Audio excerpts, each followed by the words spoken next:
Will you be absolutely genuine with me? No deception, please. I want you to do something that expresses you without the slightest deception. So today we have Sean Degnan, who is an entrepreneur, performance athlete, and community builder based in Westchester County, New York. He is a partner of the Sail House Waterfront Restaurant, which is fire, a partner all-in-one commercial cleaning, and the co-founder of ACE, Action Cultivates Excellence, which is a leadership training and transformation company. He's a former college football player and competitive endurance athlete. Sean blends business, fitness, and mindset to help others lead with discipline and purpose. Open about his journey through anxiety, depression, and grief, he speaks powerfully on mental health, leadership through action, and using physical training as a tool for personal growth.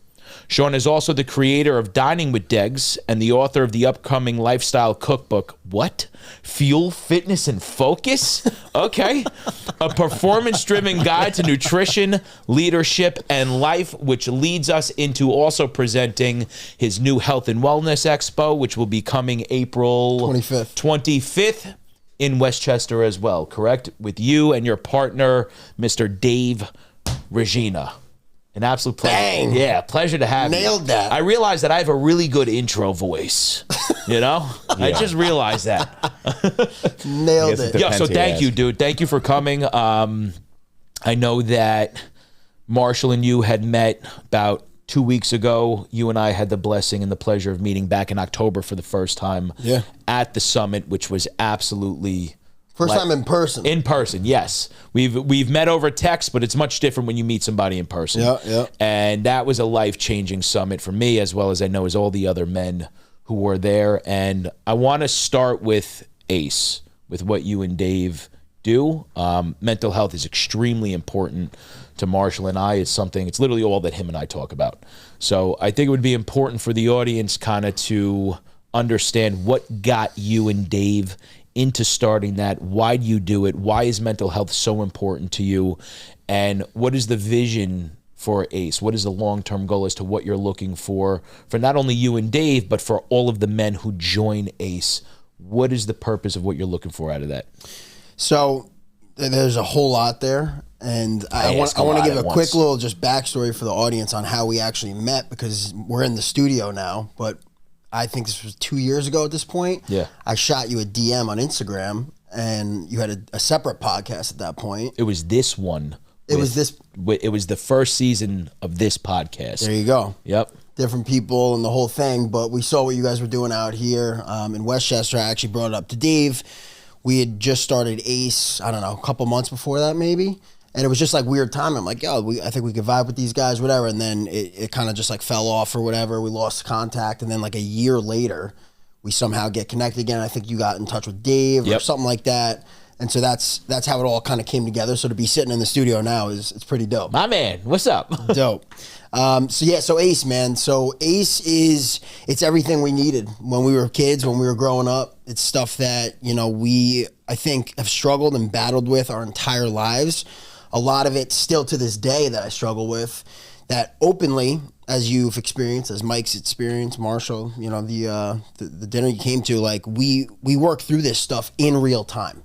So it started as a movement redefining masculinity. That was our tagline, bridging the gap between masculinity and vulnerability. And those two pieces is something that I always pride myself on as I started going down my personal development journey, starting in 2017, 18. I was battling anxiety, I was battling grief, I was battling depression. I was cheated on multiple times in the past. I was Mr. Popular, but I had all this shit going on in my life kind of silently that people didn't really know about. And simultaneously, Dave Regina, who I didn't know at this time, was battling the same type of stuff. We come together, fast forward 2023 in July, and we were at Tony Peck's networking event in the Bronx. It was his golf outing event. Dave comes up to me. He's like, yo, bro, I think I saw you in the gym today. I'm like, bro, this freaking Goomba Johnny coming up to me. He's wearing a Gucci and the whole thing. I'm like, bro, who the hell is this guy? Like, I saw him from a mile away coming. And I honestly, in the moment, I'm like, I'm not talking to him at this point. Like, and he probably thought the same about me. And he actually came out to me, approached me, said, I saw you in the gym. I'm like, no. end up finding out it was my brother in the gym that it was. morning. So he's like, oh, what's your name? I'm like, Sean Degnan. He's like, Degnan? Like Degnan as in Caitlin Degnan? And I'm like, yeah. He goes, I went to Cicero College. Well, I went to college with your sister. So he had actually been to my parents' house like 10, 12 years prior. And just this whole weird small world situation came about. We got connected, really vibed on fitness. We vibed on the mental health stuff, just personal development, all that. Got on the podcast with him, the No Snooze podcast, and we just hit it off, man. It was really like from that moment on, we knew that we had something special with the dynamic between us. We were two masculine dudes, but we were not afraid to talk about the vulnerable, weak, areas of our lives that we've struggled with and continue to struggle with at times. And that was really just the birth of ACE, man. We came up with the idea of doing a 3-day weekend summit and, doing these monthly dinners and the workouts and all that stuff. And now we're, 2.5 years in. We've done close to 60 events at this point. Almost 2,000 people attended our events so far. That's amazing. Yeah, so it's been a whirlwind, man. It's been a wild ride. So when Marshall's my closest friend, right? This is somebody who I am inseparable with. This is a guy who rescued me in my darkest days, and I openly talk about that, right? And him and I have had the beauty in our friendship to bounce back and forth and assist each other in times of that I would feel were some of my darkest, and maybe even vice versa for him as well. For a foundation for a real male bond, right, to take place. And I think that maybe a lot of men lack that now. I think a lot of relationships and friendships are extremely superficial, surface level. And I look at you and Dave, I look at a relationship that I have with Marshall, and I see something much deeper, right? What do you think creates like a strong foundation for two men or a camaraderie of men to actually have that type of less superficiality and much more in-depth connection with one another? Such a good question. So I grew up playing sports. As you mentioned briefly, I played college football. I was an athlete my entire life. And I was brought up on the principles of doing hard stuff together grows closer bonds. Like you do the hard things, you go through the trenches with your brother alongside you, and that is what gravitates you towards, a higher purpose, higher power, and that bond together. The thing that I don't think I realized until probably like 2020, 2021 was that I had to let my ego get checked at the door. I had an enormous ego, as did Dave, and I think that got in the way at times. I had a lot of great stuff happening in my life, and I didn't really know why I wasn't reaching like that next level. I was kind of hitting like a ceiling. I'm like, I'm almost there, but I can't break through. And I realized that once I started talking about my weaknesses, I always relate back when I started my personal development journey. I started going around speaking to local high schools and sports teams. And I was given the analogy of the last rap battle with B-Rabbit in 8 Mile. Love that. And he talks about all the stuff that's wrong with him that who's a Papa Doc was about to say about him. And he had nothing to say because he already put it all out on the table. So I think on the surface, and what actually makes sense in your head is that like if people see you for who you are, you're exposed and you feel weak. But the opposite is actually true. If you are truly authentically yourself and you're able to let all that out on the table and say, yo, this is me, you're actually stronger. You become stronger through that process. So we were able to do that, both Dave and I, together. We were able to share stuff together. I wasn't in a pissing contest with him when I met him. Yeah. I mean, listen, he was a big dude. He had the beard going. He had the Gucci shit, like I was saying when I saw him. I'm like, bro, what is going on? Bro, that beard's wild. Wild, this guy. that beard is wild. And he says at every dinner, he's like, yo, I'm still bigger than you, bro. I'm like, get the fuck. But, we mess around with each other in that light. None of it's serious, like we have that true brotherhood bond, man. And there's truly no competition between us except for being a better version of ourselves than we were yesterday. Hell yeah, dude. Marshall, what about you? What do you think establishes kind of that deeper connection? I think you nailed it on the head. I think you have to be genuinely yourself. We talk about like wearing a mask, around other people. And what happens is, you know, you make all these like artificial friends throughout your life, right? And then it's really the people when you're down in the dumps, which is, you know, teamwork, right? Same thing when you're on a team. You lose a game, you're running practice, you're exhausted, you're in the gym together, you're going out to eat after. It's the same thing in life, right? You go through ups and downs with that person, but you could authentically be yourself to them. Talk about this hurt my feelings, this did this and that. Because I think, especially you doing mental health, you understand that there's really no one to turn to for most men, right? Because they're like ashamed or we just brought up that way. So if you could sit there and turn to somebody and say, listen, I'm going through this and I'm not going to get judged. And he's like, oh, listen, I went through this too. And you can relate and there's no ego. You just shed that. I think that's what makes a true friendship, because I think at the end of the day, like, we feel so alone. And in order to have a brother in arms, when you could just look at someone and say, I love you, man. Like, thanks for all this. Like, let's just hang out, or let's just not talk at all. Just sit together because I'm going through it. Yeah. You know, that's what makes a brother. That's when when I called Ian, or when he called me first, I called him when I was going through something, and I knew, like, listen, he had come to me already, so I knew there was no judgment going to be there, right? So then I called him, and then we're spitting back and forth and just helping each other out. But honestly, at the end of the day, it's when you could be yourself to somebody. They know who you are. They're not going to turn around and see you being someone else with somebody else. You know, it's just that they're your brother.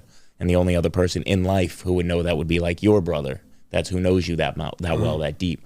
So that's how you make a brother. When you're real, you're yourself, you go through the ups and downs, and you're not scared to share who you are, you know? Mike Press sent me a post, it was like 2 weeks ago, and it was, I was like, I saw this post, I'm like, bam, fire. And I have a notes section in my phone.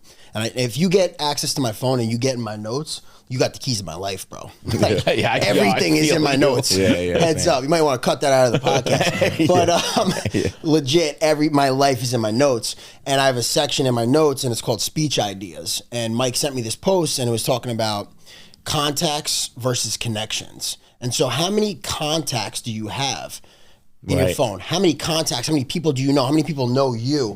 But how many real connections do you have? Right. And for a lot of people, unfortunately, they don't have many connections. Right. I pride myself on having a ton of contacts and a ton of connections, because I'm able to lead with the heart first. And I'm not showing up in that light of like ego and, you know, that pissing contest like I was talking about before. It's how do you build bonds with people truly? Right. You know, not, hey, how you doing? What do you do for work? Oh, you know, how can I get a sale out of this guy? Or whatever the hell it is to gain something. You know what I mean? Like, can you sit down with someone, listen to them without judgment, and actually say, I'm here for you, bro. I'm listening. I'm all in on what's going on right now. Right. That's how you build a connection versus just having a contact. 100%. I have friends from like when I was going through it and I was down in the dumps, I went out drinking, right?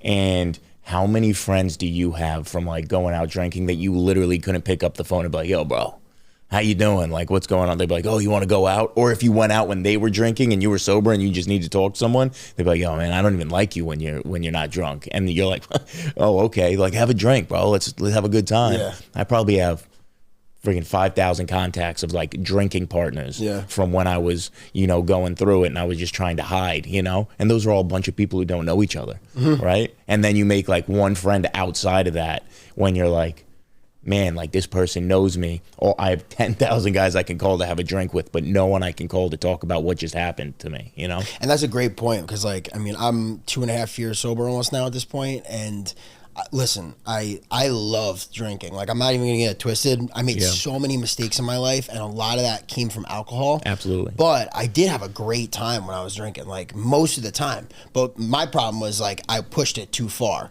So like my my coach in college used to say like nothing good that happens after 3 red cups. You know, like, right. My coach, like I'm talking like 20 red cups, bro. Like But you know, my point was like I had a great time when I was drinking all this stuff, and I would push it too far. But have you, for you personally, talking about your journey, were you able to go through and say, all right, I do have, you know, a handful of people that have been able to transition to adapt to your new life now? Because I had a really hard time with that when I started getting sober. Right. I honestly had, well, Ian was there, but there were so many people that I couldn't even relate to. And it was, like this battle I was going through, because I was like, oh, this is my boy. But it's like, this guy wasn't my boy. Like he was helping me sabotage myself. Yeah. You know what I mean? So the transition was so tough. It was so tough. You're essentially the real version of yourself, which is a new person. And like now you have to establish like a new foundation. It's like the house collapsed over you and the foundation cracked right down the middle. And now you're just like, how do I rebuild this but stronger? Yeah. You know, and yeah, man, I think that was the toughest part. It's a journey, yeah. Because you go from you could have 500, 600 superficial drinking friends. You're not going to find like 10 real friends. You're just not going to find it. Yeah. You know, you might have some acquaintances, but to get 10 true friends will always have your back. And if you do have that, God bless you. But I think that would be so difficult. So yeah, especially somebody who used to go out drinking like we did. You go from having 10,000 to like 5. Yeah. And then there's like like, what do I do now? Like when you become sober, right? You're like, kind of like, what do I do now? Like I'm bored. Should I go out and drink? Like there's that stage, right? Yeah. And then, yeah, man, I think that's like when I got my girlfriend, I was kind of like, this is like my best friend now. You know what I mean? She doesn't drink. She doesn't do it. So like, yeah, that transition is probably the toughest thing in the world and completely leveled my friend group. Yeah, and it's a new identity for yourself too. Yeah. Right? And like I know I struggle with that, where it's like you're this person, like you said, like when you're out, when you're drinking and the whole thing, but when you're sober and it's a Friday night at 10:30, what do I do? Like what's going down right now? You know, like you said, like you're bored. You almost don't know who you are at that point. Right. And it's a confusing like time, man. I mean, I went through a weird like 6 months of that. Like I felt like I was just like the dude that couldn't have fun anymore. And I just got married in November, and I mean, Mike Preston, my DJ at the wedding, like he'll tell you I was dancing my ass off for freaking 4 hours straight. Like you would have thought that I was like absolutely hammered. There's people on my Instagram replying to my stories like, "Oh my God, you're lit up." You're back. Blah, blah. I'm like, dude, I'm not. Yeah. Dead sober. You know. Yeah. So you're gonna have people that listen to this, right? And you're going to probably have people that you're affiliated with through ACE, that's been to ACE, that are going to listen to this also, that are in that intermittent stage of finding their true self, as Marshall said, that real, authentic, raw, stripped version, no external gratification, no validity needed from outside sources, that are now trying to establish some level of self-love now, right? Removing all the stuff out of their life that no longer benefit or serve them. How does somebody stay consistent to that path then, right? What can somebody do? And if you're talking to somebody who's struggling, right, who's starting this the way that, you know, I never had a drinking moment in my life. The way that I handled things were very different outside of drinking. But what do you then tell somebody who's hanging up that party phase of their life, hanging up those friends, moving on from old kind of balls and chains and anchors that ground them into their past that they can't bring with them into the future? How do people sever connections that they're so tied to? You know, what could you say to somebody in that situation, having now lived it, experienced it, moved on from it, and created this version of you now? What do you say to somebody struggling that's looking maybe for a little guidance on that? I'll tell you, it ain't easy. Yeah. You know, like straight up, it is a difficult journey and road that you're about to go down. It was not easy for me, man. It wasn't smooth. I had ins and outs of it. I questioned myself. There's so much doubt, and you kind of go back and forth on things so often until you actually are fully clear on like, this is the path. And it takes a while. So like, I think if people are just starting, you're gonna have that confusion piece, and that's okay.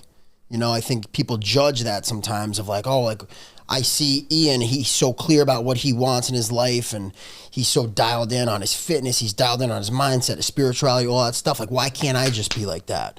And it's like, homie, this took years. Bro, you don't know what I've been through. Yeah, but it's true. Yeah. Because it's actually just years and years of compounding work and disciplined action and confusion and, you know, taking the wrong path in order to find the right path. So a couple things I would say is, number one, get quiet, get still. That is my number one piece of advice for everyone, is to get quiet, get still. I think for me, prayer, meditation, journaling, all that stuff. Do I do everything on a weekly, daily basis? No. Prayer I do. But in seasons of my life, I've leaned in on one or the other more than, I have in other areas. That's one thing. Cold plunging, sauna, all that stuff. Like, I find so much peace in that, and I find so much clarity in that. Not listening to music, like straight up silence. It makes you drop into a present state, though. Totally. That's like total presence right Totally, dude. Totally. Like, when I go on my long runs now, I don't do headphones. I did 50-mile race last year, no headphones. Nah, diabolical. I was out there for 12 hours. That's sociopathic. I know, but that's how deep in my head that I actually enjoy getting, because I find so much clarity in that. And it's a messy road when I'm there. Yeah. But at the end of it, it's like, wow, dude, the downloads, the insights, they come for months on end afterwards. Yeah. So number one is get quiet, whatever that looks like for you. I just gave a couple examples of how you can do that, right? The other piece is remind yourself of what's your bigger, greater purpose. People call it like your why or whatever it is. That's a very simple thing that when you're in the fourth quarter of whatever it is, if you're getting to a tipping point of like, damn, I want to back out. It could be a physical thing. It could be a path you're going down in your career. It could be your spirituality, your faith, all that stuff. You enter the fourth quarter of life, okay? And what happens and what separates the leaders and the people that you end up not hearing about is people that are successful, they push through. They go to the end during that fourth quarter. When you're down 10 points and the other team starts, racking up the scoreboard, are you still playing hard defense? Are you still going after the ball on the ground and diving for it? Are you that type of person? You still might lose, but you leave it all out on the field, all out on the court of life, right? That's one thing that I learned. I used to quit too soon. And I didn't realize that, like, when I played football, I never quit. I played to every freaking snap, bro. Like, I was going after your head.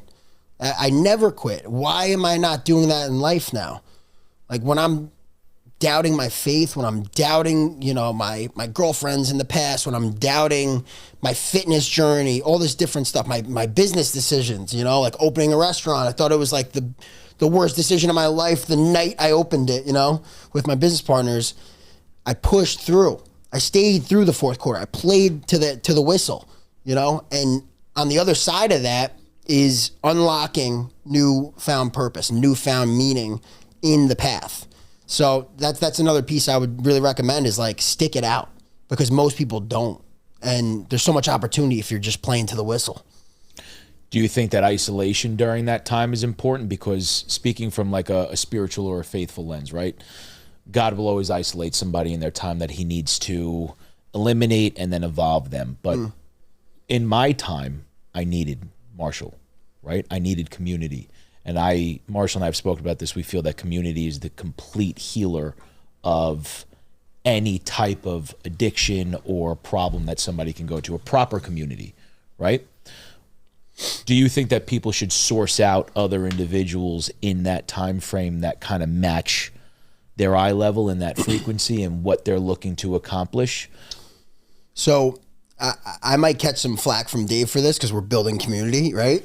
But I actually think the opposite at first. Mm-hmm. I think at first you should not seek out community, because sometimes, to your point, you find the wrong community. Of course. And you enter something when you're not ready for it.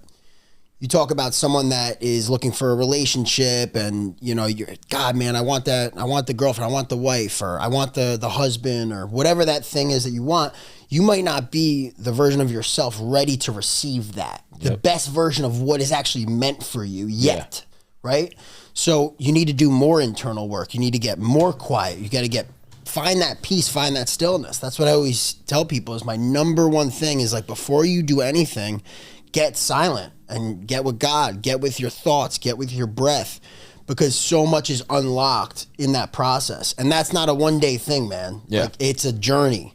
I mean, I've been on different, ups and downs in my life where there's 4 to 6 months at a clip where you don't catch me talking to nobody. Like, I'm just kind of on my own path. I'm not really in the best headspace or whatever.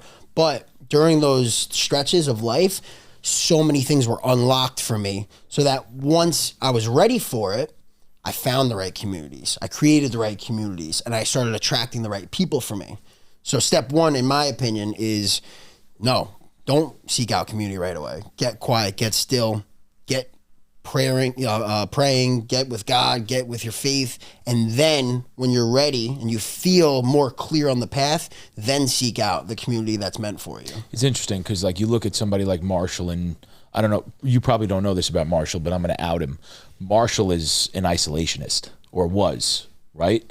And I would love for him to actually speak on that, because as someone who did isolate for so many years, and you do to some extent, but you do it in a way where you're looking at me like, this dude just outed me. But it's important, right? Because you've also isolated, I think, from a point of pain and avoidance, but now you also isolate in a place of prayer and having this lifestyle that you've created for yourself with a beautiful girlfriend, a biblical relationship, and having a foundation of friendships where you almost keep people out now that don't serve you. So in your sense of isolation, right? Speak on that, because I feel like you and him kind of see eye to eye with that, and I'm interested on your perspective with that. That's funny. If somebody watches this and hears that I was an isolationist, they're going to be like, what is he talking about? But you get what I'm saying. So I had to, I was a person who constantly wore a mask. And when I was becoming too much of myself for myself, I had to like go out in a crowd. And then when I got sick of that crowd, I'd go home. And then for like a week, 2 weeks, I would just, maybe 3 weeks, I wouldn't be with anybody, around anybody. Then I'd go out for like that weekend. But, you know, to those people, I was ever present, right? And then I had to really find myself. So I had to detox me to find the real me, right? And what I mean by that is I had to shed that skin that was like this phony version of myself that I was just burying in alcohol or hiding myself. I had to like reintroduce myself to myself. And in doing so, I went through so many emotions because I didn't know who I really was, you know? And that quiet space that you're talking about, that I don't think that's a quiet space. I think that is a relationship you're developing with God. And I think he's trying to clear out all that noise so he could find that relationship with you. And at least that was the case for me. You know, you say you pray every day. That's beautiful. That means you have a relationship with God. You're talking to him every single day, and you believe in him and you love him. And that's what saved me. I needed fellowship in the sense that I went to church, but even then I was sitting on that like top tier by myself or with my girl, and I was just like not around anyone. And then one day the pastor came and he was like, hey, you got to go downstairs. And I was like, okay. And then I met people that it was like, oh, these people are better for me, right? So that isolation stage was good, but it brought me to going to church, brought me to studying biblical scripture. It brought me to the point where like I didn't know what to do, like we were talking about. And I was like, well, you know, what do I do? It's Friday night. I'd put the headphones on and I'd play scripture, and I would just go, 10, 15 miles a day, walking, jogging, whatever it was. So you're ready for the ultra marathon that we're about to do? If it's a power walk, I'm doing it. I like that old lady. Yeah, I just had 7 All-American burgers yesterday. Yeah. Hip swinging. Yep. But yeah, so that, I think that isolation is very important, but I think it's because you have to find yourself after that stage you're having of like hiding yourself, so you're coming out of that hole. But the sense of community does become important after that, because then you have to redevelop that friend group, right? Totally. So when you're redeveloping that friend group, you have to do it. It's such a fragile phase, right? Because you don't want to like fall back into a group of people that, are just going to bring you back to that past lifestyle. There's also, I think, in this space, like the personal development community and, the work that we do, like there's a lot of great people. And like, I think it's funny because I've been in so many different groups. I've been in different summits and I've been a member of different things. And it's like, these people that aren't meant for you, I guess, it's not like they're bad people. There's plenty of bad people. I want to clarify that. But there's so many good people, but they just might not be for you. Yeah. Like, there's plenty of men's group in Westchester that, they're doing great stuff, but it ain't for me. Like, I just don't resonate with it, but it might be for someone else. And that's okay. One thing you were bringing up that it just like hits so home for me. I always prided myself growing up as being able to like go to a country club and be like Mr. Proper. I'm wearing a polo and the whole thing, and like, yo, what up? Not yo, what up? Hi, sir. How you doing? I'm Sean Degnan. That DMX came out real quick. Or I go to South Yonkers. What's good? How we living? We're all good. Like bumping my rap music, the whole thing. That piece, those pieces of me, of you, they live in us, right? We have different pockets of our life. I've got the DMX side, that the gritty side. I've got that preppy, like business, like whatever side. I've got so many different levels and areas of my life that I think as a kid, I pocketed them. And it was hard for me to say like, this is me as a whole. Now, if you walk into my office at the Sale House at the restaurant, you'll see Kobe painted on my wall. You'll see DMX on my wall. You see Man's Search for Meaning. You see like, my life is blended in my office, and I was always scared of, I think, colliding those worlds. Right? Because I didn't really know my true identity. I had pockets of myself that I was able to jump into and be good in every area. Always great, but I never had it all together as a whole. So like finding that identity for you. Did you guys experience that at all? Bro, do you want to go first? I mean, just real quick, I had all those identities had their own friend groups. Yes. Yeah, totally. Yes. So it was funny because you'd be talking to one friend group, you're like, oh, my boy Chris, and you'd be, that's your DMX guy, and they're like, who's Chris? You're like, oh, it's my brother. It's like, dude, I've known you since you were 6. Yes. Who's Chris? Yes. And I probably have, like, even my girl says it now, I'm like, oh, it's my buddy. She goes, yeah, my buddy. She goes, you got 480 buddies, but they all have different friend groups. So yeah, that probably was the hardest part for me. It's like, how do you bring that, like, now I'm this one person, and how do I like collide all those friends, or the best of all those friends? And honestly, but even yourself though, like, do you feel unifying myself? Yes. Right. In those different areas. Yeah, man, that was tough. And, but I feel I'm there now. Yeah. But you had to cut out a lot of the garbage, you know, because you had a mask, right? Totally. So it was like, I don't want these guys to know that I'm religious. I don't want these guys to know I drink. I don't want these guys to know that I do this. And, you're just getting pulled at both ends. Yeah. Or at every end. You know what I mean? You're like standing there, one arm, this guy's got both legs, and you're just getting stretched. Yeah. And you can't live like that. And you can't, because you get pulled apart quick. And then you're just going to be lost. And you're not even going to know who you were. Because one day you're, listening to DMX, and the next day you're talking to Jesus. You're like, what's happening? You can do the same with DMX. DMX was a bad one. Does a bunch of prayers, bro. So like, that was Lord, a bad give me example. a sign. He's doing it all for you, dude. That was a bad example. DMX will light you up. But yeah, but you know what I mean. Yeah, totally.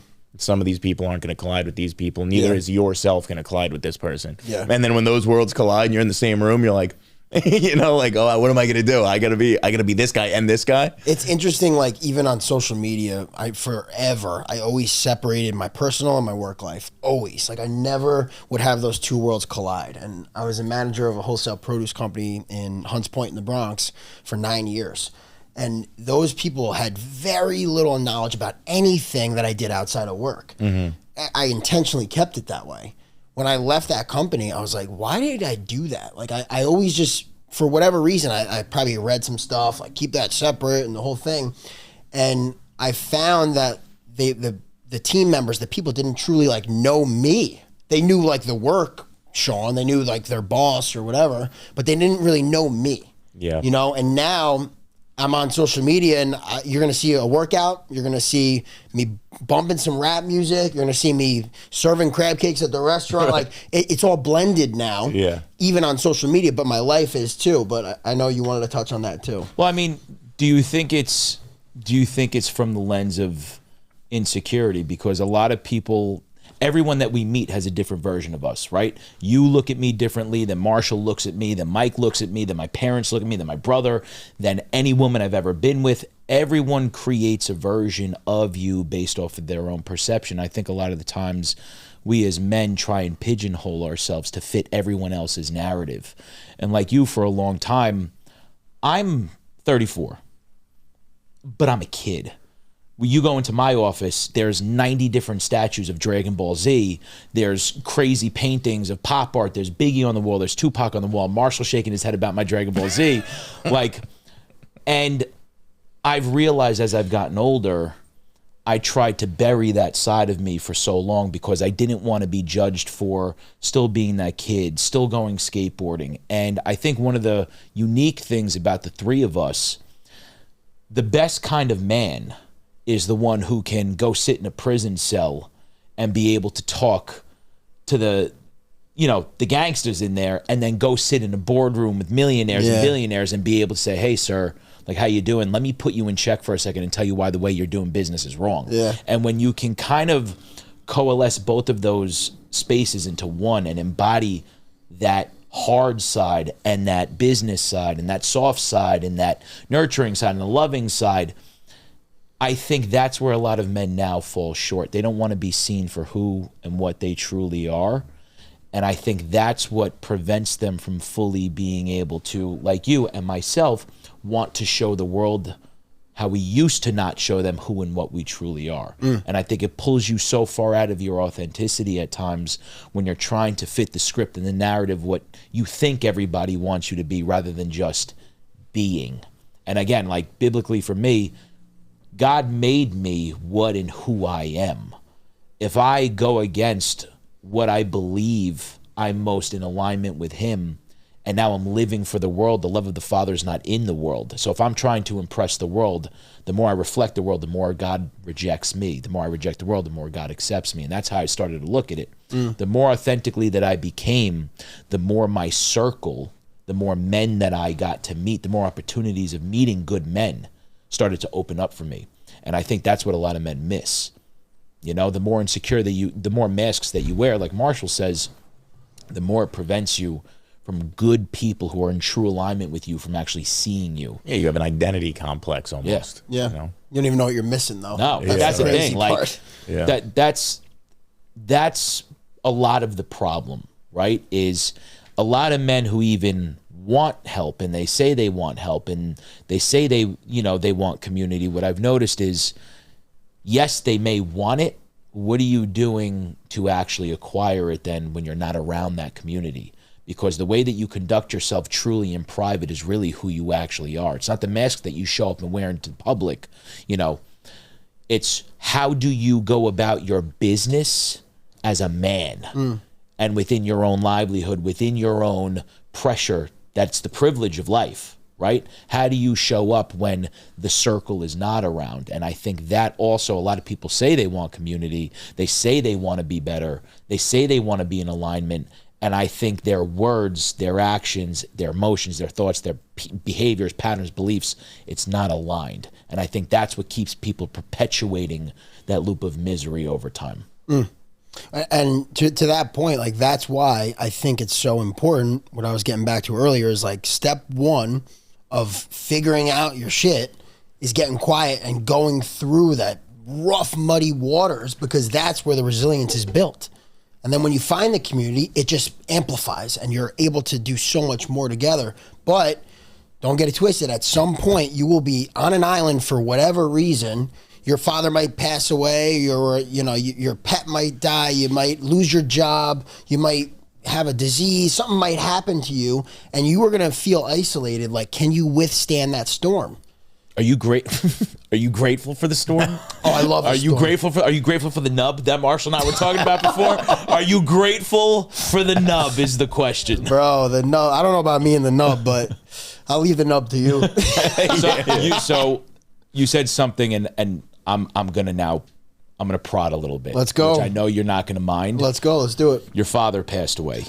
Okay, I am gonna bring that up because you and Marshall are eye level with that, and I would love to see the two of you go back and forth, because we sat with your brother. Yeah. Okay.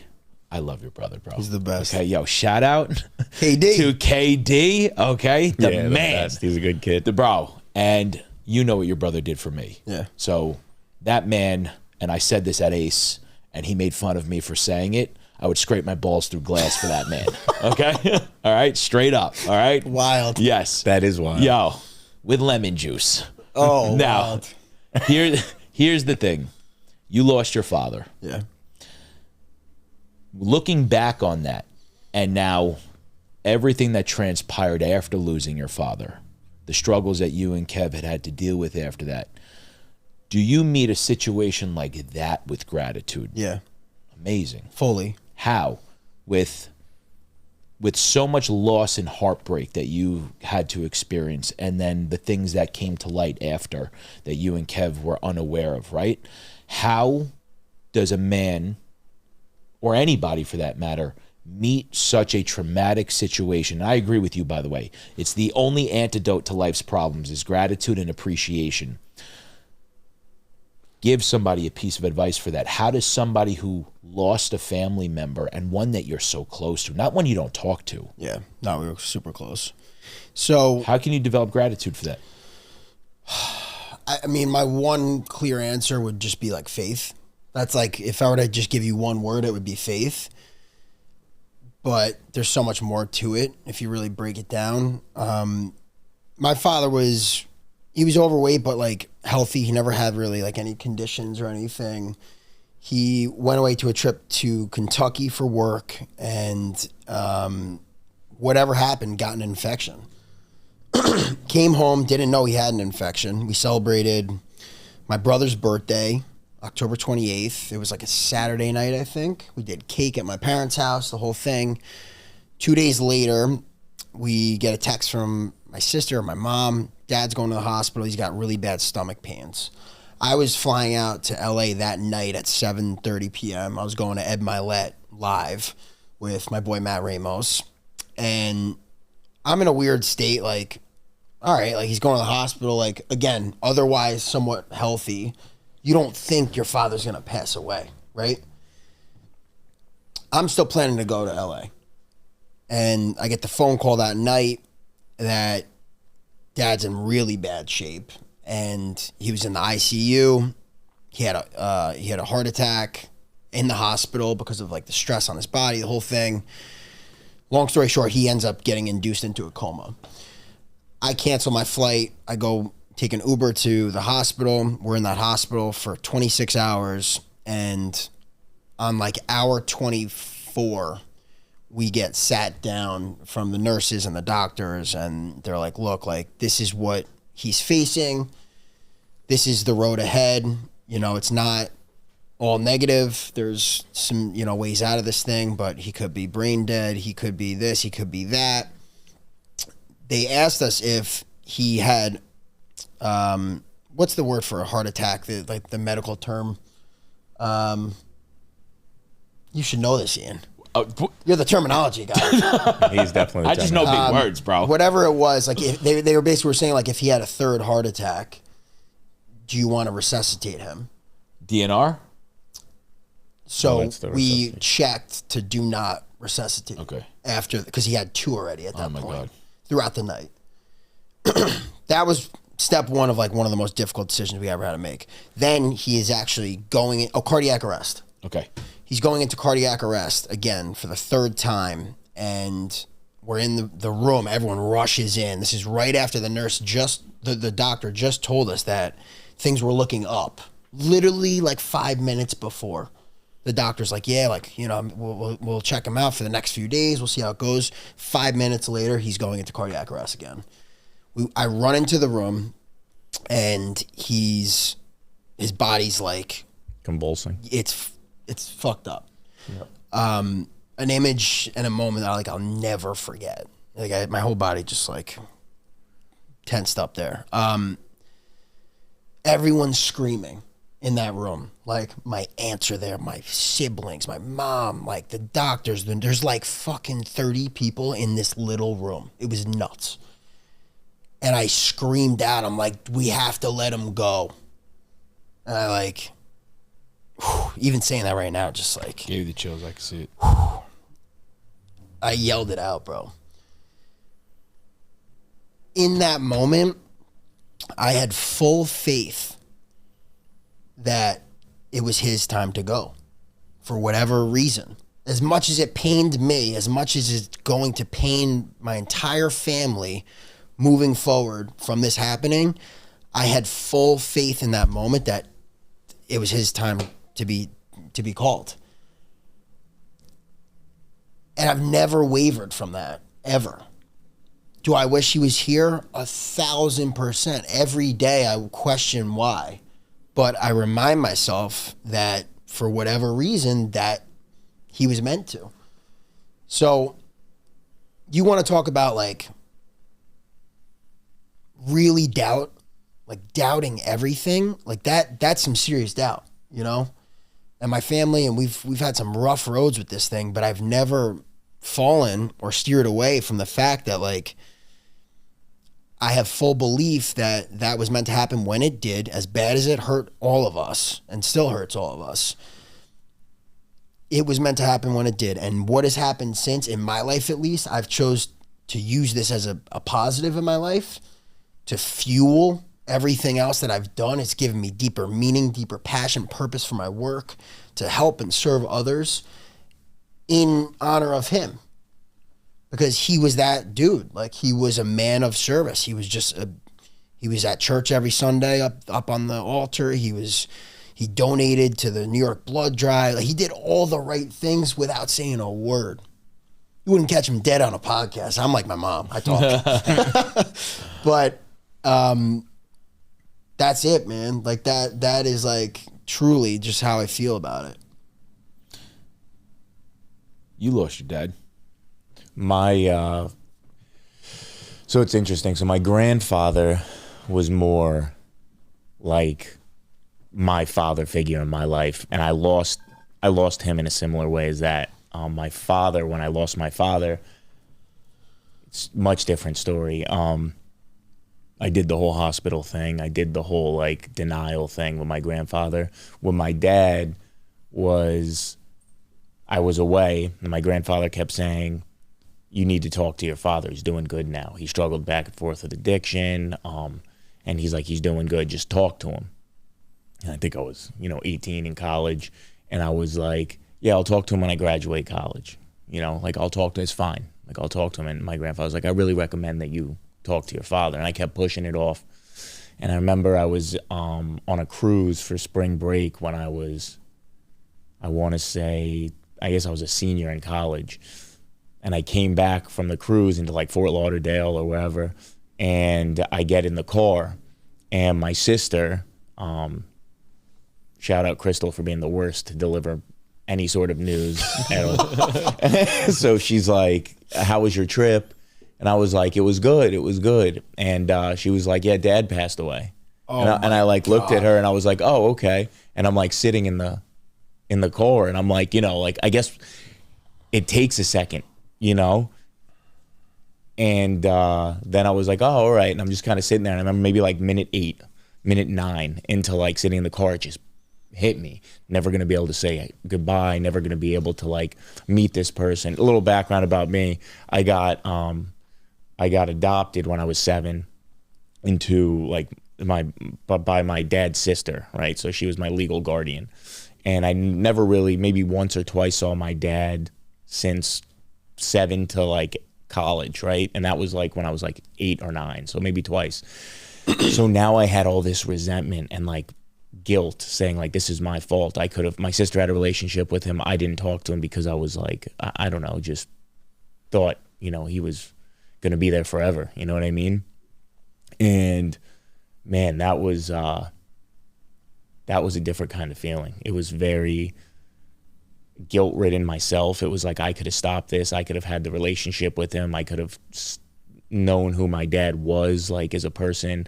And then, my mom told me, and then I hadn't seen my mom in I don't even know how many years, I guess since I was 7. And then I saw her at the funeral, and she was like, well, I just want you to know the last thing he said was let my son, let him know that I love him, and my daughter that I love her. So it just broke me, man. I just, it was like how selfish of me to not like wake up and just say, hi, Dad, you're my father, to hold guilt on somebody, to not forgive somebody. As a religious man today, as a man with a relationship with God and Jesus, to not forgive is like, it's one of my biggest pains I have, And then I have my whole situation with my grandfather where we were in the hospital in that same sort of situation. But I was there for 6 months and I just watched the world take him out, this problem followed by that problem. And every day was like a different issue with him. I got off the elevator one day, went out to eat, and his colon exploded and there was blood running down the side of the bed. And I was in the room and I'm screaming like, come in here in the ICU in St. John, Santa Monica. They were cutting him open to drain liquid out of him. And I was just sitting there watching this all happen, and I just became desensitized. And all that guilt from my dad was kind of there. It was kind of like all hitting me at once, but I was so numb, but I was so grateful that I was there, up to every minute until he went to the hospital. I sat every second in that hospital. I lost like 80 pounds just sitting there, not eating, just watching him. And I mean, I just don't even know where I'm going with this, do you, to dial it back to his main question, if in regards to your father, are you able to look at that from a gratitude standpoint or not yet? Yeah and no. I mean, because there was like, yes, in the sense that it made me respect the fact that my grandfather was sick and he's not going to be here forever. So it gave me the opportunity, like there was nothing going to take me away from him. Be there in a different light for him. For him, right. And then I struggle back and forth with the forgiveness of myself because I'll never get that relationship with my father, but I talk to him every day. That's a hole, dude. It's a void. It's a hole that I think, I don't know if it ever goes away. Like, I don't know if that, I go through really positive stretches where I feel great about the whole situation. And then on my birthday, actually, last week, I had a weird moment where I was just, I think my wife was in the shower. She was like in the other room or something. And I went to my text with my dad and I just started scrolling through them and I started screenshotting them. And I've done this like 15, 20 times. Like I have the screenshots of the same messages, like deep in my camera roll, like all these different moments, like in the last couple of years. But I went through that again on last week and I was in a freaking hole, dude, for like 20, 30 minutes. And I'm like, oh my God, like I'm never going to be able to do this again. Like I'm never going to be able to say this to him again. I'm never going to hear his voice directly talking to me again. Like it sucks. Like there's no way around that. Like that's one thing I think, like with grief and with loss, and like it goes up and down, but make no question about it. Like I'll talk here to the camera and be like, yeah, I fully believe it was meant to happen when it did. Absolutely. And I actually am grateful for all the lessons and everything I've gained from it because, again, my faith in God, I believe it was meant to push me forward and propel me in a new direction with a new purpose in my life. And I believe my father is behind all of that with God, like driving me on that. But it sucks. Yeah. Like, there's no question. Yeah. Like, that doesn't mean that it's fun. What do you think prevents people from being able to acknowledge the blessings and the lessons over the pain? I mean, you asked Marshall the original question, can you establish some level of gratitude? You said yes and no. Not only did you learn how to take care of your grandfather in a better sense, but you also learned a super valuable lesson of how important forgiveness truly is. Absolutely. And I think that's the key takeaway for you, because it's something that you and I talk about all the time. And we've spoken about this before, him and I.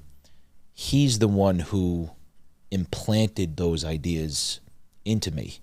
And he helped steward me into understanding. He gave me the seed, the mustard seed, and now I had to fertilize it myself. And he let me do it at my own pace. And how do you two, honestly, the both of you, what can you say to somebody who is focusing more on that pain, though, right? You're able to find the blessing. You're able to find the lesson and the blessing also, even through seasons of torment. And I believe that seasons of torment are so necessary. You can't experience what true pleasure is if you don't know what true pain is. You can't experience what true ecstasy is if you don't know agony. You can't experience love if you don't experience some type of hatred on the other side. It's the paradox. It's the equal and opposite, the yin and yang of life, right?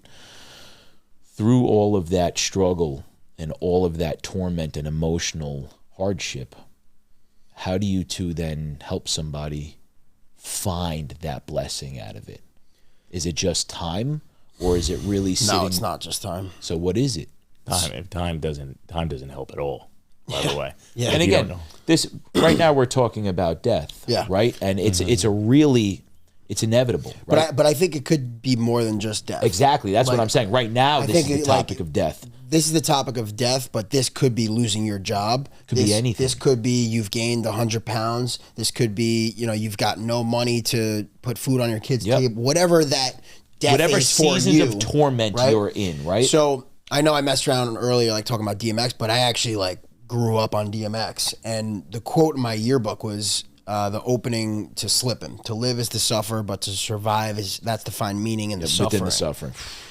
So I intentionally put myself there. I intentionally go to that dark place often.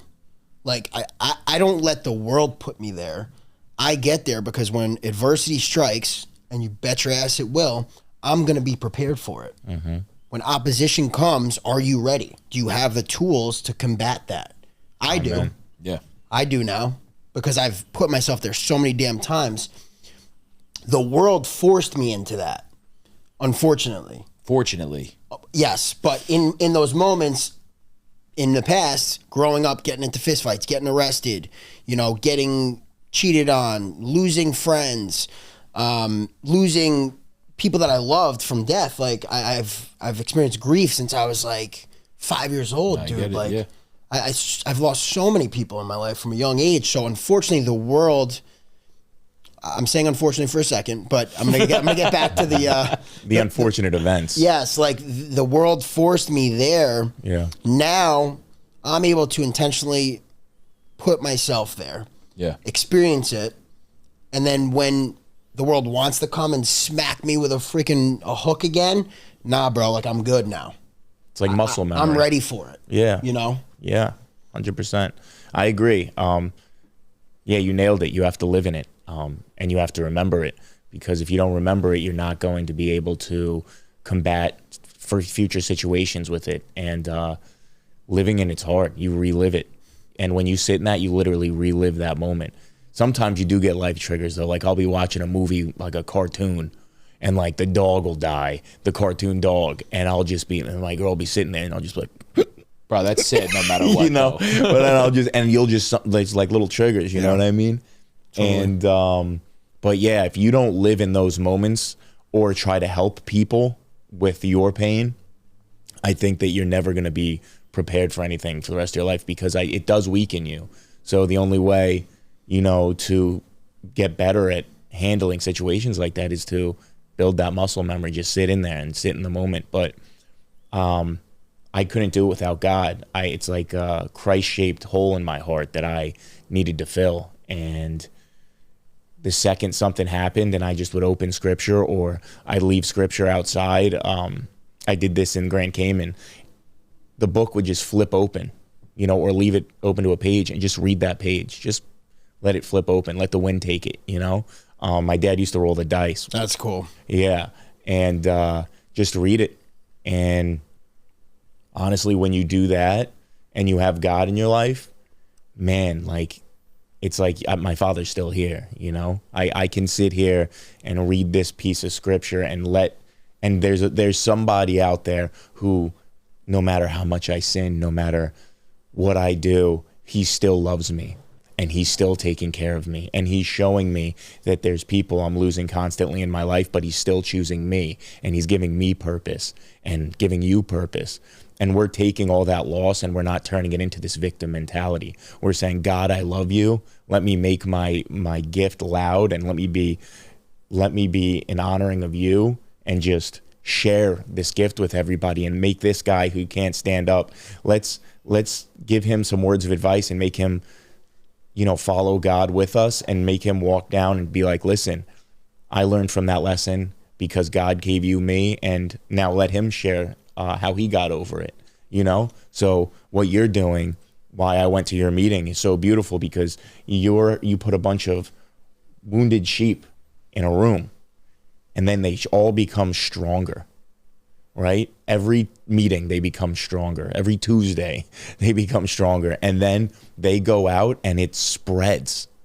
And one person helps one person. This guy helps two people. By the end of that meeting, everyone feels so empowered because they don't feel alone, that they spread that word. And that's what you're supposed to do with God. That's what you're supposed to do with Scripture. That's what you're supposed to do with your pain. And if you could do that in this meeting for another 10 years, imagine the amount of people you've helped and put towards faith and led towards God. I mean, that's how you get over it, man. That's how you get over it. You got to have God, and you got to have fellowship, and you got to have believers around you, and you have to have faith. You have to have a relationship with Jesus. And I mean, I'm super grateful for the both of you, really, because this is how you get over it. You don't sit alone. I say addiction is isolation. It's antisocial. It's lonely. It lies. It's when you're doing all those things and you're an addict, you're making the drug or whatever you're addicted to the friend, and that's gonna lead you towards people doing that. And then what's gonna happen? Then you're gonna fall into that sin and be surrounded by a bunch of people who are coping, as opposed to surrounded by a bunch of people who are strong leaders who know how to be strong and really cope with God and with mental fortitude and with faith. And then when that happens, you're untouchable. You live in the moment. These people who are addicts, they run from the moment. You just said, I'm sober for 2 years, but I go down and I just sit in that moment of pain, right?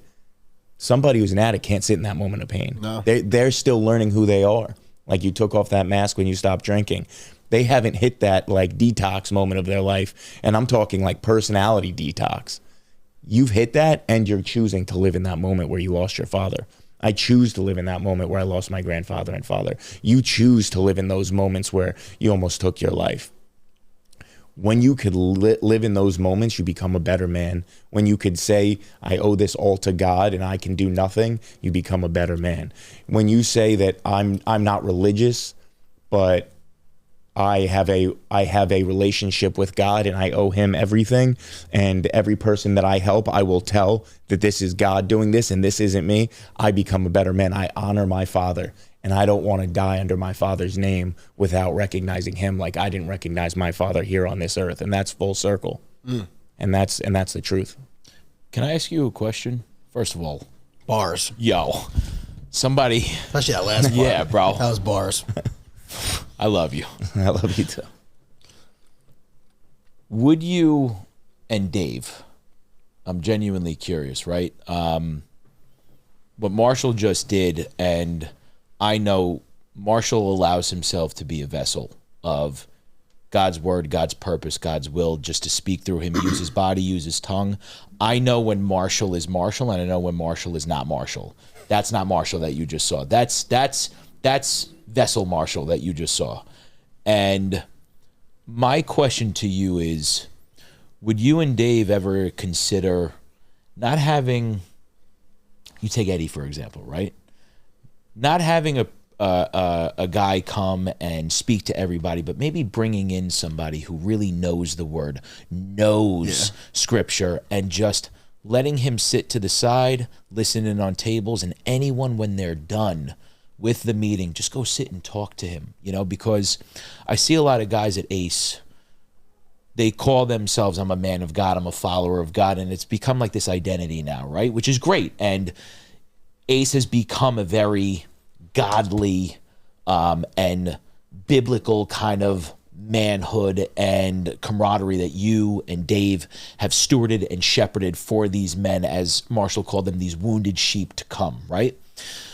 Would you ever consider bringing somebody in to sit in on these meetings, and then people who are thirsty for the word go and talk to them after? Because I think, when this is something that Marshall and I had spoken about, full transparency on the ride home, a lot of these guys need God. Yeah. They are craving something. Everybody needs God, but they're craving something like this lack of forgiveness, this resentment, some animosity that they hold. And he said something about, about this addiction. The man who goes into the brothel is just searching for something to praise.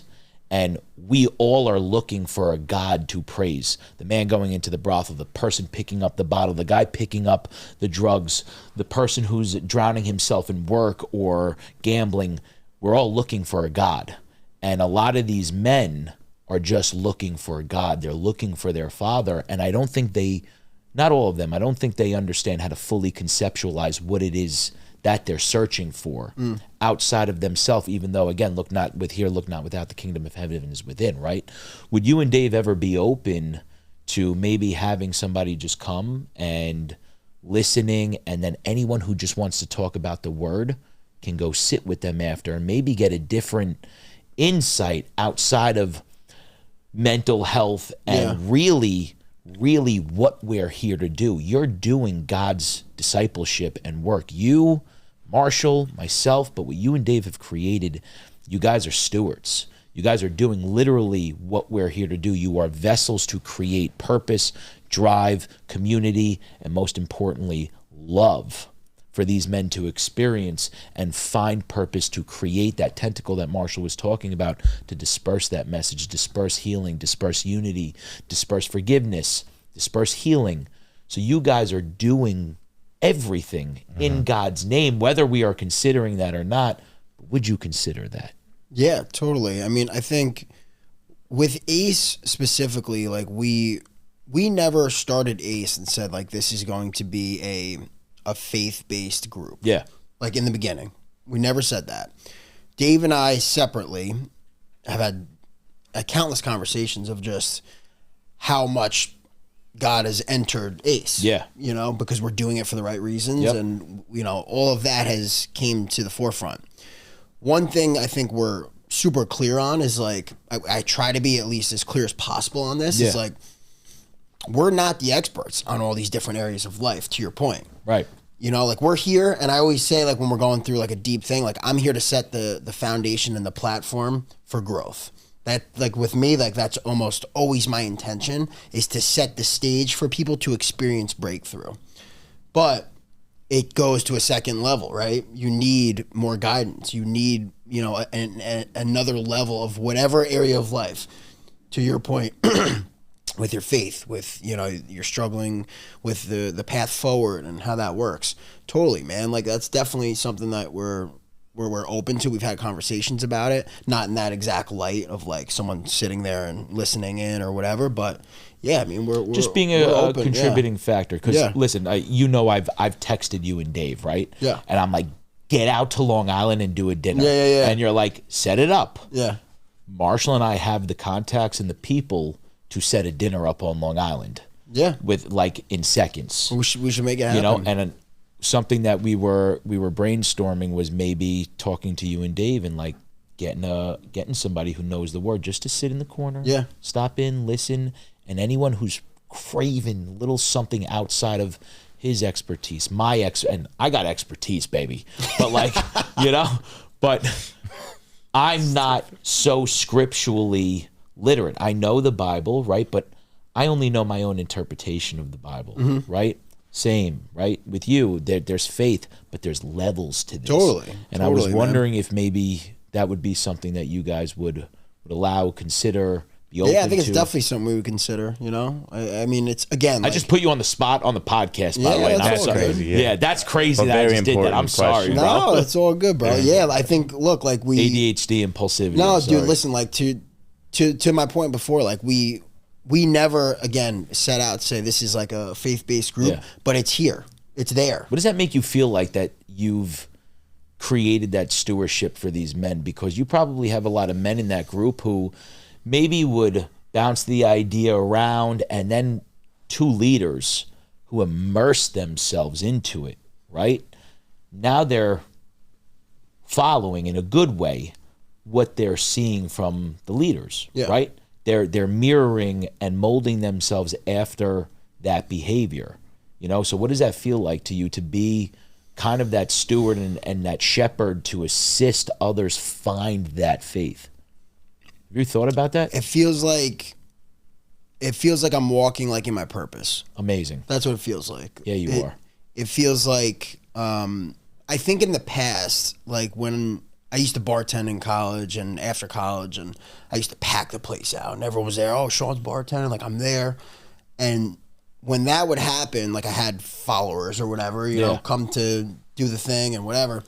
That was like an ego-driven thing. Yep. And that pumped my chest out. Yeah. I'm the freaking cool guy that could pack a bar and, you know, whatever. Now it's like total opposite. Yeah. You know what I mean? Like, it's like, I don't care if there's 10 guys in the room, if there's 20, 40, 1,000 at Health is Wealth. Like, we just had a Warwick dinner this week, and it was 19 guys, I think it was, which is about half of what we do in Tarrytown. Yep. Like, we sell out at 40. And me and Dave were talking about it. We're like, damn, man, like that just felt different. Like it felt like we were able to navigate that night differently. Intimate. It was more intimate, you know? So it's not always about the numbers. Social media, it's not about the follower count. It's about like how many lives you can impact. Are the numbers good? Of course. Like you want to spread everything to the masses, right? If you're doing the right work. Me, like I want to be on the biggest stages in the world, and I will be. But it's not about that. You already are. You're on God's stage, bro. Yeah, thank you. But it's not about that. Like it's more so about like the actual impact that's happening. Like when we had a guy intro himself at Warwick, and this is our third Warwick dinner, and he came to the first one. So it's been 2.5 months or whatever since he first came and we met this guy. He had a brutal alcohol drinking problem. He comes in, he's like, yo, I'm 64 days sober. We're like, like, it chills again right now, like, just thinking about it. Like, we were sitting there, I'm like, holy shit. Like, that's the work. Yep. Like, that's the impact. That's the stuff that, like, fires me up, you know? Because that dude, like, not because of what we did, but we facilitated the platform for him to actually go deep, confront the demons, and do the work. Shout out to Alan Collins, by the way. Shout out to Alan. Shout out to Alan Collins. That's a I'm so fact. happy that you guys did that. He's in the row, best. bro. He's the best. And what a perfect human being to actually The absolute best. navigate that, dude. And we said that. We say it every month. We're like, Alan is the perfect Bro, guy. undeniably perfect. Yeah, for man. him. Yep. But that's the thing. You guys are offering the space for people to feel seen. Totally. We use the word intimacy, and I say this all the time. Intimacy is all about seeing into the other person. You're allowing veils to be lifted, and you're allowing men who have been taught their entire life to stay quiet, to suck it up, to toughen up, and that vulnerability is some level or some sense of weakness. So we compartmentalize everything, and we make ourselves mentally, emotionally, spiritually sick because of that. And offering a community and a space for men to just see one another without judgment, okay? Without any level of comparison, without any level of animosity towards that person. You've set the precedence for true healing to take place. You and Dave, I mean, it is unbelievable what you guys started out as, which again was just like a flyer, right? Oh, dude, with no plan. It was bullshit. No plan. It was smoke and mirrors. Yo, but look what you did, though. I know. Okay? But we followed it with action. We kept saying to ourselves, like, action cultivates excellence. We were like, all right, like, my wife will joke with me sometimes when, like, I got to get something done. And she's like, come on, Mr. Action. Come on, Mr. Leader. And I'm like, God damn, man. But that's... but it's true, because when you actually take the action, you disciplined, follow up, like, continually do it, you start to see stuff happen. Yeah. You start to see the work actually work, you know? So it's a beautiful thing, man. It really is. Do you Do you have a vision for where you want Ace to go? Like are you allowed to talk about that? I'm not going to, because the last time we did on a podcast, someone went and started stealing the idea. So I'm actually not going to talk about it this time. So, okay, can I rephrase? But I will separately totally tell you. Can I rephrase? Yes. What is your vision for people to get out of Ace? That's a great question. You like that? That's a great question. Yeah, that was a quick, little reframe That was good. That was good. So my immediate goal, I think, for a first-time attendee is to experience full authentic self, because I think so many people don't allow themselves to fully authentically feel who they are. Mm-hmm. So when you come to dinner night one and you walk in that room and there's 40 dudes, you got dudes tatted up, you got dudes with hats with no brims on them. You got guys coming off first class, nice skin tone. He's looking good from the Caymans, from the islands. Yeah, bro. And you're like, damn, these dudes got it together. I don't know if the brimless hat has it together, but and you walk in and you're intimidated. Yeah. Naturally, most people are intimidated. You also got some gorillas in that room. You got Dave, Allen. But there's also dudes that'll kick your head off legit. Yeah. These MMA guys, you're one of them. But it's an intimidating thing. Yeah. And I think immediately people they tighten up and they're like, and then after the intros and then you get to the breakouts, you're like, and then you're chilling. Yeah, that's a good way of wording it. Yeah. But it's really, you're tense. You're a little bit looser. You hear these people that you think are these amazing, whatever they are, start talking about some weak moments in their life, some dark things. The guard comes down a little. And that's an intentional thing that we do. Yeah. The summit, you know how that goes. That's a roller coaster of emotions that we design that way. We want to make sure that we break every person down. We want to beat them down and then let them experience that depth, right? Yep. And then you're climbing back up and you're leaving that Sunday on a high because you went to the dark place. You were able to confront those demons. You were able to get feedback from a non-judgmental place from people that you trust and believe in. And then you have a toolbox now to leave in your own life and say, all right, I could do this now. That's the immediate, long-winded answer. What's the ultimate end goal for these men, for you?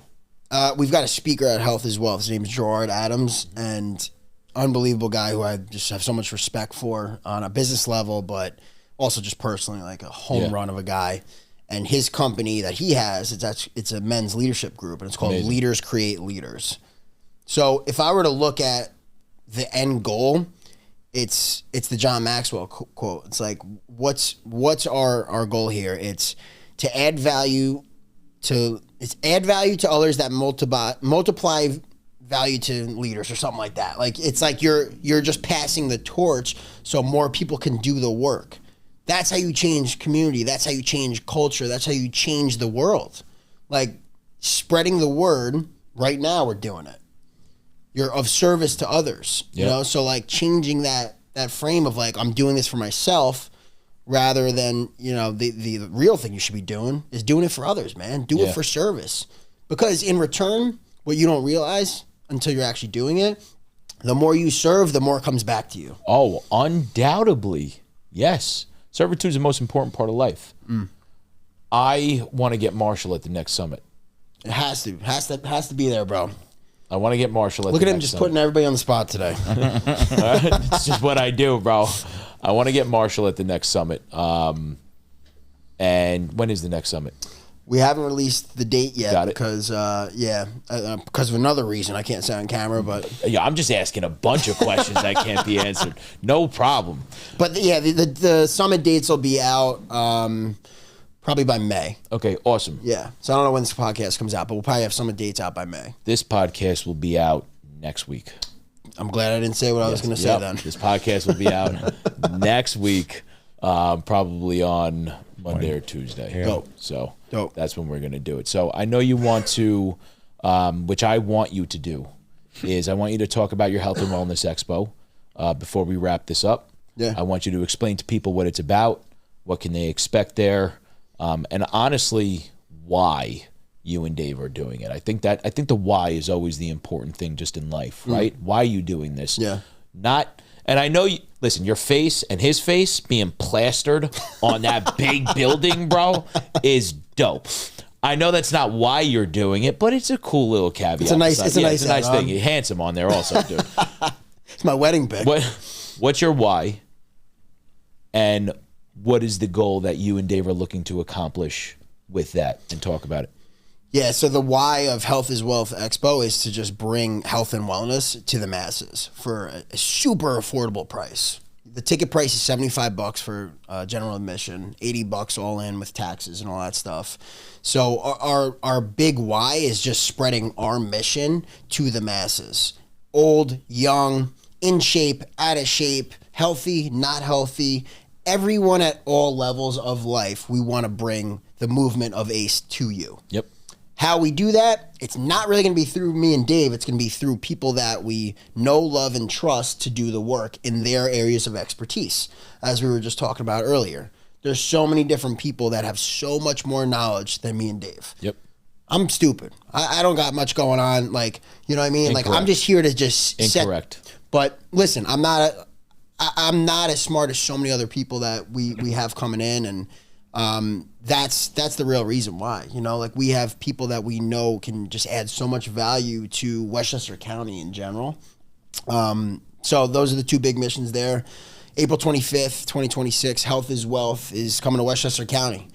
Biggest and largest, first ever in Westchester County health, wellness, and financial literacy expo. So it's going to be, you know, you got entrepreneurs, people that have sold companies for 50 plus million speaking on stage. You got people with millions of social media followers talking about, you know, growing your brand and marketing and all that stuff. We've got sound baths. We've got Dave's Pastor opening up. We've got just so many cool people coming into that building, 9 a.m. to 4 p.m. on April 25th. We've got a VIP ticket add-on where you could come to my restaurant after the sale house, and you could have a nice dinner and enjoy the waterfront and a little meet and greet with some of the speakers. So it's just a great day, man, and we're so just grateful. Dave had a great relationship with Westchester County. He was able to get our foot in the door there, so...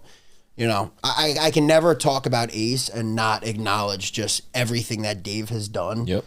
He's just been an unbelievable brother, and he's someone that does everything from a selfless lens. And I'm blessed to be on the journey alongside him. I have a question. Will there be food at this event? Oh, hell yeah. Okay. Mad food. Mad food. We got 60 plus local business vendors too. So that's another huge component that I forgot to mention. Like, there's... I mean, you got anything you could think of. You got restaurants, you got skincare companies, you got PTs, you got doctors. Everyone is going to be under that roof, local businesses that we're going to get 1,000 eyeballs on to help grow their company as well. Amazing. Servitude. That's it, bro. Appreciate you coming today, dog. Love you guys, man. Appreciate you guys. It's an awesome conversation. Thank you, baby.